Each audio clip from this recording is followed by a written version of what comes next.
Okay, let's see if you can see this. Crankshaft position sensor, right there it is. You can see I can't pull it out to see if there's metal debris stuck to the end of the sensor since it's magnetic. That is the alternator bracket. I thought I could check the connection, clean it off with some electronics cleaner, pull that out, you know, wipe off any gunk and maybe some build up metal powder shavings that invariably will happen in an engine, but not pleased to find out it can't come out the whole way because it hits the alternator bracket. So take up the splash guard, the wheel, I guess the serpentine belt, and then the alternator to be able to change that out. So that's a pain in the butt.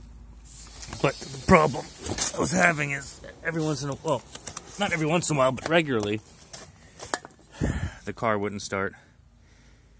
And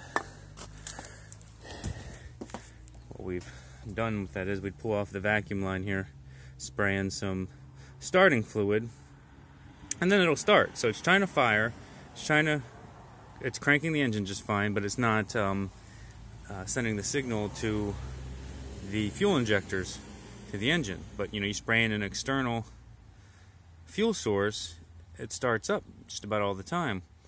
I originally thought maybe it was the fuel pressure regulator. I ordered a new one just for the heck of it, but anytime I've hooked up my fuel pressure gauge to the fuel rail right there at the Schrader valve, it's always read decent pressure. So the fuel pump wasn't the issue. I tried recently disconnecting the camshaft sensor, which is right down there, and I pulled that out, and there was some cooked on oil. I didn't necessarily notice anything metal on the end of it, but cleaned that all up and put that back in. But when I disconnected it, I tried to start it, and it would start just fine. It threw a fault code, but that wasn't the problem. Disconnecting the crankshaft sensor down the bottom, which I just showed you, it won't start, it won't fire,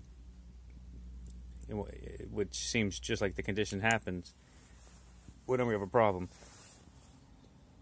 So I wanted to share what I found with people who might have a similar issue with the Ford Taurus Duratec 24 valve V6. I think it's a 3.0. Car's been pretty good to me. It's over 200,000 miles. I've taken care of it well. Not too many problems here or there. Biggest recurring problems I have are the vacuum lines come back here that pop off of that one connection. You can see the hose clamp on there. 3 little vacuum lines push into the bottom of that. You gotta watch sometimes when using starting fluid, and a valve's a little sticky or something, it'll combust in the intake chamber and blow off the vacuum lines. That's a temporary vacuum line patch I have right there. But that's something you need to be careful of too if you're using the starting fluid method for this problem. So maybe cleaning the connector will solve my issue, since it was pretty darn oily with an older engine. But if I have to replace it, you know, if there's stuff stuck to the end of it, that requires fully removing it, which will require taking the alternator off, which is a pain in the butt, which I'm not doing right now in the middle of winter. But thought I'd share. Good luck, YouTubers.